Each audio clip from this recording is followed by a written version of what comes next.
Hey, I was reading something today that I wondered, is it going to affect your business? It had me pause and stop and think about how might it affect my business. Standing here looking over the Pacific Ocean with fog layer lit up by the city lights, full moon over here on the other side, peeking through the fog, and us walking and talking again. But this is why I wanted to walk and talk with you for a minute. There's a $2 trillion overhang, as they call it, or let me put it differently. There's $2 trillion worth of real estate loans, commercial real estate loans, that are at risk of defaulting because of the change in the economy, because more people are working from home, because companies have moved to new locations, because they can't afford the payments, because of changes in revenue, and multiple other things. Those are kind of the big three. How, if those default, how might that affect your business? Or in other words, do you do business with commercial real estate developers, with commercial real estate loans? Do your customers, your clients, get affected by real estate loans? If that results in thousands of large commercial real estate buildings closing, and the businesses that are housed in them being forced out, um, how does that affect your business or your clients? Right? Because you got to look at also the impact that would have on the money supply. Will interest rates go up? Will it be harder to get business loans?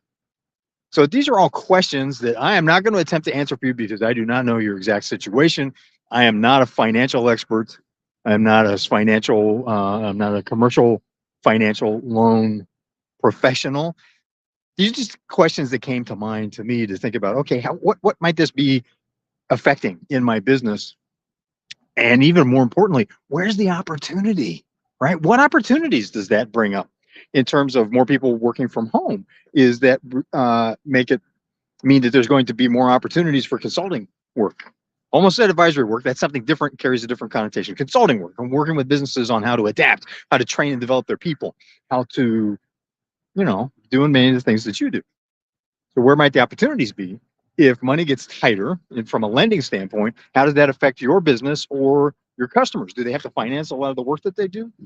When I worked in manufacturing, you know, the revolving credit that was required to build things can be amazingly massive. I think about that. If you're building an aircraft, for example, when I was involved in building military and commercial aircraft, if you've got 190 million sale that's coming at the end of building and delivering an aircraft, you need to finance that before you get paid, right? And then when you deliver it, you're not going to get paid right away because it's going to a big airline or to the government. So you're looking at probably 90, 180 days before you're actually beginning to get cash in the bank.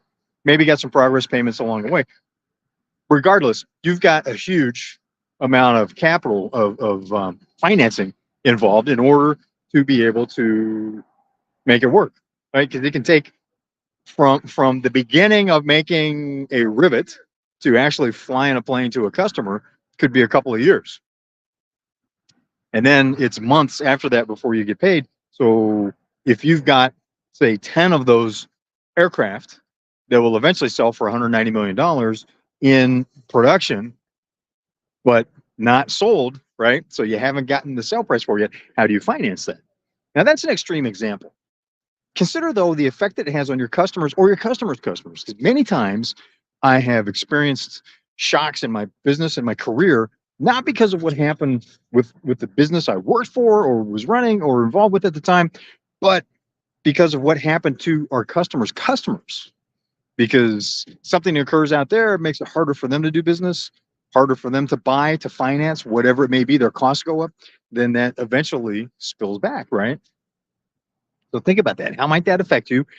And the reason that I wanted to bring this question up is you have a golden opportunity to do something that I'm so excited, I'm getting tongue tied, that none of your competitors are going to do. And that is find the opportunities in those scenarios and take action.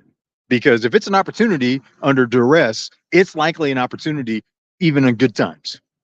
So that's my thought to you on that. Where are the opportunities that a $2 trillion default on commercial real estate loans in the economy for you, for your customers, for your suppliers, right? Look at your whole team. Look out another jump of that. Your customer's customer, your supplier's supplier, and see, what opportunities are there, not just the risks, right? It's too easy. IR, a recovering engineer, that's all about risk management and wanting way more data than is actually needed to get things done. And the thing is, yes, we need to manage downside risk, but more importantly, because it's forgotten so many times and so few entrepreneurs do it, is looking for where's the opportunity in that new risk, right? That new risk scenario that you're looking at, going, that's fine. How might it affect you in a negative way? What can you do differently? What can you do new? Who can you pull in as, maybe you can joint venture with somebody to provide a new service or to plug their service in someplace that you can give them access to, get a piece of that revenue stream. So now you're getting multiple streams of revenue, right? Very important. So food for thought. Is it going to affect your business? How? Where's the risk? Of course. But do what most don't. Where's the opportunities? Look forward to hearing what you're finding. Put it in the comments below. We'll continue the conversation. Thanks for being part of Wolf's Watch. It is a little bit chilly and damp out here by California standards, of course.